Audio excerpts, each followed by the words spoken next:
दोनों के बीच में भक्ति रूपी गंगा जी की धारा ज्ञान और वैराग्य के सहित शोभित हो रही है। ऐसी तीनों तापों को डराने वाली ये तिमुहानी नदी राम स्वरूप रूपी समुद्र की ओर जा रही है।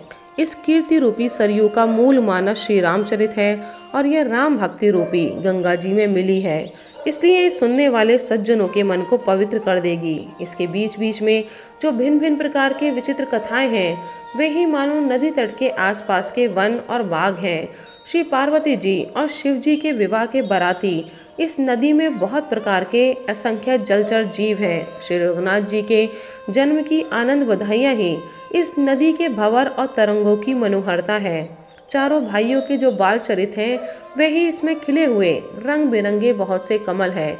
महाराज श्री दशरथ जी तथा उनकी रानियों और कुटुंबियों के सत्कर्म ही भ्रमर और जलपक्षी हैं। श्री सीता जी के स्वयंवर की जो सुंदर कथा है, वही इस नदी में सुहावनी छवि छा रही है।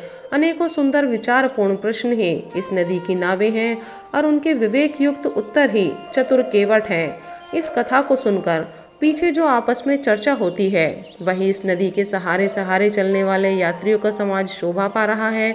परशुराम जी का क्रोध इस नदी की भयानक धारा है और श्री रामचंद्र जी के श्रेष्ठ वचन ही सुंदर बंधे हुए घाट हैं। भाइयों सहित श्री रामचंद्र जी के विवाह का उत्साह ही इस कथा नदी की कल्याणकारिणी बाण है, जो सभी को सुख देने वाली है। इसके कहने सुनने में जो हर्षित और पुलकित होते हैं, वे ही पुण्यात्मा पुरुष हैं, जो प्रसन्न मन से इस नदी में नहाते हैं। श्री रामचंद्र जी की रास तिलक के लिए जो मंगल साज सजाया गया, वही मानो पर्व के समय इस नदी पर यात्रियों के समूह इकट्ठे हुए हैं। कैकई की कुबुद्धि ही इस नदी में काई है, जिसकी फलस्वरूप बड़ी भारी विपत्ति आ पड़ी। संपूर्ण अनगिनत उत्पातों को शांत करने वाला भरत जी का चरित्र नदी तट पर किया जाने वाला जप यज्ञ है। कलयुग के पापों और दुष्टों के अवगुणों के जो वर्णन हैं, वे ही इस नदी के जल का कीचड़ और बगुले कौए हैं।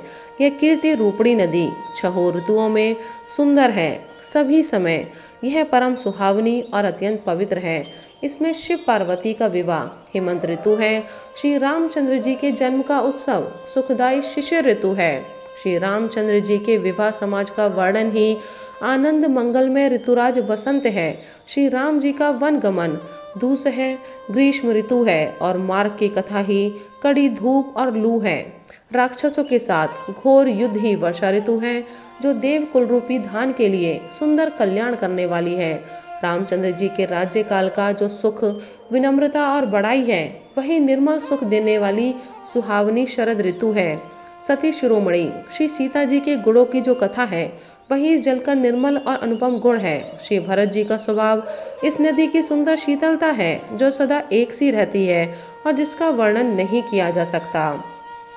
चारों भाइयों का परस्पर देखना, बोलना, मिलना, एक दूसरे से प्रेम करना, हंसना और सुंदर भाईपन इस जल की मधुरता और सुगंध है। मेरा आर्त भाव, विनय और दीनता इस सुंदर और निर्मल जल का कम हल्कापन नहीं है, अर्थात अत्यंत हल्कापन है। यह जल बड़ा ही अनोखा है, जो सुनने से ही गुण करता है और आशा रूपी प्यास को और मन के मैल को दूर कर देता है।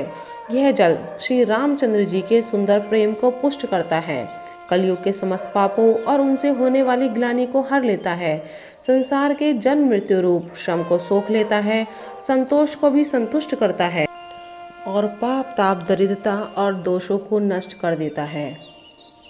यह जल काम क्रोध मद और मोह का नाश करने वाला और निर्मल ज्ञान और वैराग्य का बढ़ाने वाला है। इसमें आदर पूर्वक स्नान करने से और इसे पीने से हृदय में रहने वाले सब पाप ताप मिट जाते हैं। जिन्होंने इस राम सुयश रूपी जल से अपने हृदय को नहीं धोया, वे कायर कलिकाल के द्वारा ठगे गए। जैसे प्यासा हिरन सूर्य की किरणों के रेत पर पड़ने से उत्पन्न हुए जल के भ्रम को वास्तविक जल समझकर पीने को दौड़ता है और जल न पाकर दुखी होता है, वैसे ही वे कलयुग से ठगे हुए जीव भी विश्व के पीछे भटककर दुखी होंगे। अपनी बुद्धि के अनुसार इस सुंदर जल के गुणों को विचार कर उसमें अपने मन को स्नान कराकर और श्री भवानी शंकर को स्मरण करके कवि तुलसीदास सुंदर कथा कहता है। जय श्री राम।